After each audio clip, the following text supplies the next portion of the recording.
ರಾಜ್ಯವನ್ನ ಕಾಡ್ತಿರೋ ಬರದಿಂದ ಅಲ್ಲಿನ ಜನ ಎದುರಿಸ್ತಾ ಇರೋ ಅತಿ ದೊಡ್ಡ ಸಮಸ್ಯೆ ನೀರಿನ ಅಭಾವ.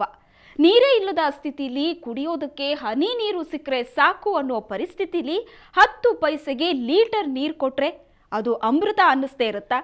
ಇಷ್ಟಕ್ಕೂ ಉತ್ತರ ಕರ್ನಾಟಕ ಭಾಗದಲ್ಲಿ ಬರದಿಂದ ಈ ಪರಿ ನೀರಿನ ಕೊರತೆ ಉಂಟಾಗಿರೋ ವಾಸ್ತವ ಸ್ಥಿತಿ ಹೇಗಿದೆ?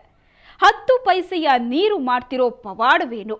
ಇದೆಲ್ಲವನ್ನ ಸವಿವರವಾಗಿ ತಿಳಿಸೋದೇ ಈ ಹೊತ್ತಿನ ವಿಶೇಷ HK H2O. ನಾನು ಶ್ವೇತಾ.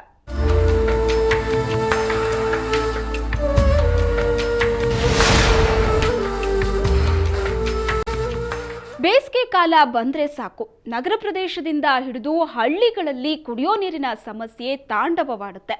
ಆದರೆ ಉತ್ತರ ಕರ್ನಾಟಕದ ಕೆಲ ಗ್ರಾಮಗಳಲ್ಲಿ ಈ ಸಮಸ್ಯೆ ಇಲ್ಲ. ಯಾಕಂದ್ರೆ ಅಲ್ಲಿ ಶುದ್ಧ ಕುಡಿಯೋ ನೀರು ಸಿಗ್ತಾ ಇದೆ. ಅದು ಕೇವಲ 10 ಪೈಸೆಗೆ 1 ಲೀಟರ್. ರಾಜ್ಯವನ್ನ ಕಾಡ್ತಿರೋ ಭೀಕರ ಬರಗಾಲ ಉತ್ತರ ಕರ್ನಾಟಕದ ಹಲವಾರು ಭಾಗಗಳು ನೀರಿನ ಅಭಾವವನ್ನು ಎದುರಿಸೋ ಹಾಗೆ ಮಾಡಿದೆ. ಅದರಲ್ಲೂ ಗದಗ ಜಿಲ್ಲೆ, ಇಲ್ಲಿ ಬಹುತೇಕ ಗ್ರಾಮಗಳು ಕೆರೆಯನ್ನೇ ಅವಲಂಬಿಸಿರುವಂಥದ್ದು. ಈ ಬರಗಾಲದ ಸಂದರ್ಭದಲ್ಲಿ ಇಲ್ಲಿನ ಕೆರೆಗಳ ಪರಿಸ್ಥಿತಿ ಹೇಗಿದೆ, ಜನರು ಯಾವ ರೀತಿ ಸಮಸ್ಯೆಯನ್ನು ಎದುರಿಸ್ತಾ ಇದ್ದಾರೆ, ಇದು ಒಂದು ಭಾಗವಾದರೆ, ಇನ್ನೊಂದು ಕಡೆ ಈ ಸಮಸ್ಯೆಯನ್ನು ಅರಿತುಕೊಂಡೇ KH ಪಾಟೀಲ್ ಪ್ರತಿಷ್ಠಾನ ಶುದ್ಧ ಕುಡಿಯುವ ನೀರನ್ನು ಕೇವಲ 10 ಪೈಸೆಗೆ 1 ಲೀಟರ್ನಂತೆ ಕೊಡ್ತಾ ಇದೆ. ಆ ಶುದ್ಧ ಕುಡಿಯುವ ನೀರಿನ ಘಟಕಗಳು ಯಾವ ರೀತಿ ಕಾರ್ಯನಿರ್ವಹಿಸ್ತವೆ, ಇಲ್ಲಿನ ಜನರು ಏನು ಹೇಳ್ತಾರೆ, ಎಲ್ಲವನ್ನೂ ಕೂಡ ನಾವು ಕೇಳೋಣ.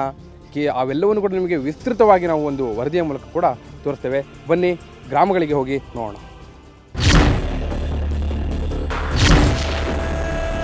ರಾಜ್ಯವನ್ನ ಕಾಡ್ತಾ ಇರೋ ಭೀಕರ ಬರ ಉತ್ತರ ಕರ್ನಾಟಕದ ಹಲವು ಭಾಗಗಳನ್ನ ಹಿಂಡಿ ಹಿಪ್ಪೆ ಮಾಡಿ ಹಾಕಿದೆ.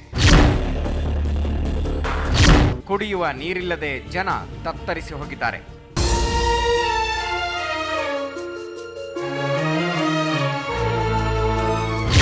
ಈ ಮಾತನ್ನ ಬಾರಿ ಬಾರಿ ಕೇಳಿದ್ದೇವೆ. ಆದರೆ ಅಲ್ಲಿನ ಹಳ್ಳಿಗಳಲ್ಲಿರುವ ನಿಜವಾದ ಸಮಸ್ಯೆ, ಕೆರೆಗಳ ಸ್ಥಿತಿಗತಿ, ಕುಡಿಯುವ ನೀರಿನ ಪರಿಸ್ಥಿತಿ, ಇವುಗಳ ಒಟ್ಟಾರೆ ಅಧ್ಯಯನ ಹಾಗೂ ಕೆರೆಯನ್ನೇ ಅವಲಂಬಿಸಿರುವ ಹಳ್ಳಿಗಳಲ್ಲಿ ಉಂಟಾಗಿರುವ ನೀರಿನ ಸಮಸ್ಯೆಯ ಪರಿಹಾರಕ್ಕೆ ಮಾಜಿ ಸಚಿವ HK ಪಾಟೀಲ್ ಶುದ್ಧ ನೀರು ಜನಾಂದೋಲನದ ಬಗ್ಗೆ ವರದಿ ಮಾಡುವ ಸಲುವಾಗಿ HK ಪಾಟೀಲರು ತಮ್ಮ KH ಪಾಟೀಲ್ ಪ್ರತಿಷ್ಠಾನ ಹಾಗೂ ರೂರಲ್ ಮೆಡಿಕಲ್ ಸೊಸೈಟಿ ಮೂಲಕ ಕೊಡ್ತಿರೋ ಶುದ್ಧ ನೀರು ಯಾಕೆ ಮಹತ್ವ ಅಂದ್ರೆ, ಈ ಭಾಗದ ಕೆರೆಗಳ ಪರಿಸ್ಥಿತಿ ನೋಡಿ.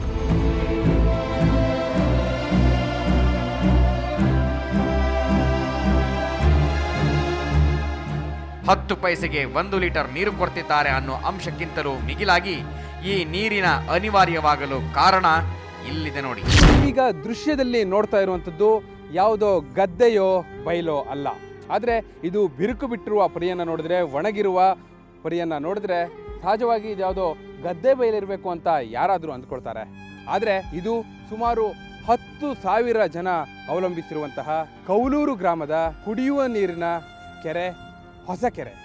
ಈ ಹೊಸಕೆರೆ ಬಹುಶಃ ಹಿಂದೆ ಯಾವತ್ತೂ ಕೂಡ ಈ ಪರಿ ಬತ್ತು ಹೋಗಿದ್ದಿಲ್ಲ, ಒಣಗಿ ಹೋದದ್ದಿಲ್ಲ. ಆದರೆ ಈ ಬಾರಿಯ ಬರಗಾಲ ಎಷ್ಟು ಭೀಕರವಾಗಿದೆ ಅನ್ನೋದಕ್ಕೆ ಈ ಕೆರೆಯೇ ಸಾಕ್ಷಿ ಅಂತ ಹೇಳ್ಬೋದು.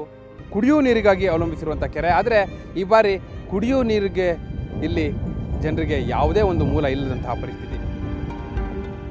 ಇಂಥ ಸಂದರ್ಭದಲ್ಲೇ HK ಪಾಟೀಲರು ಶುದ್ಧ ನೀರಿನ ಒಂದು ಯೋಜನೆಯನ್ನು ಈ ಗ್ರಾಮಕ್ಕೂ ಕೂಡ ತರ್ತಾ ಇದ್ದಾರೆ. ಇಲ್ಲೂ ಕೂಡ ಜನಾಂದೋಲನವನ್ನು ರೂಪಿಸ್ತಾ ಇದ್ದಾರೆ. ಅಷ್ಟೇ ಅಲ್ಲ, ಜನರನ್ನು ಈ ಯೋಜನೆಯಲ್ಲಿ ಒಳಪಡಿಸ್ತಾ ಇದ್ದಾರೆ.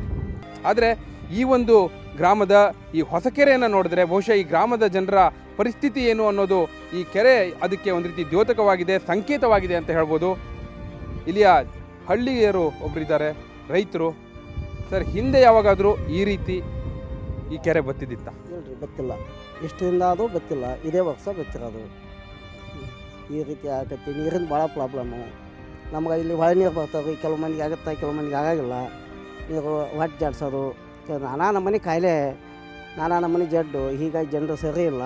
ಬಹುಶಃ ಹಿಂದೆ ಯಾವತ್ತೂ ಕೂಡ ಇಂಥ ಪರಿಸ್ಥಿತಿ ಈ ಕೌಲೂರಿಗೆ ಬಂದದ್ದಿಲ್ಲ.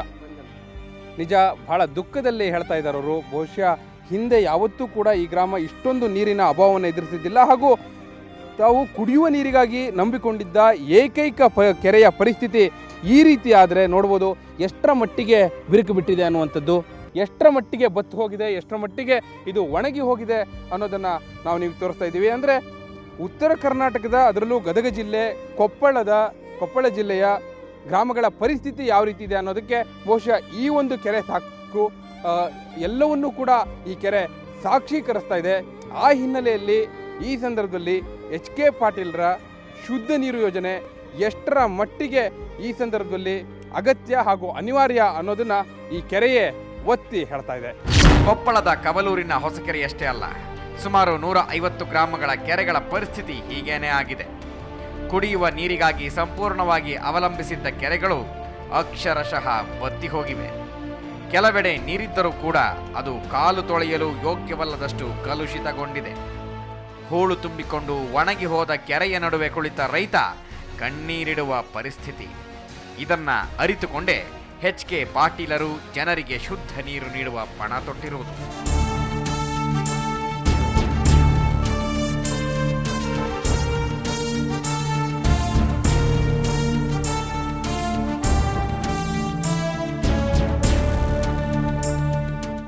HK ಪಾಟೀಲರು ಆರಂಭಿಸಿರುವಂತಹ ಶುದ್ಧ ಕುಡಿಯೋ ನೀರಿನ ಯೋಜನೆ ಅನಿವಾರ್ಯವೆನಿಸೋದಕ್ಕೆ ಕೆರೆ ಬತ್ತು ಹೋಗಿರೋದು, 10 ಪೈಸೆಗೆ ಲೀಟರ್ ನೀರು ಕೊಡ್ತಿರೋದು ಇದಷ್ಟೇ ಕಾರಣ ಅಲ್ಲ. ಇದಕ್ಕಿಂತಲೂ ಪ್ರಮುಖವಾದ ಇನ್ನೊಂದು ಕಾರಣ ಇದೆ. ಅದೇನು? ಅಲ್ಲಿನ ಜನ ಏನಂತಾರೆ, ಅವರ ಸಮಸ್ಯೆ ಏನು, ಅದೆಲ್ಲವನ್ನ ಹೇಳ್ತೀವಿ ಒಂದು ಪುಟ್ಟ ಬ್ರೇಕ್ನ ನಂತರ.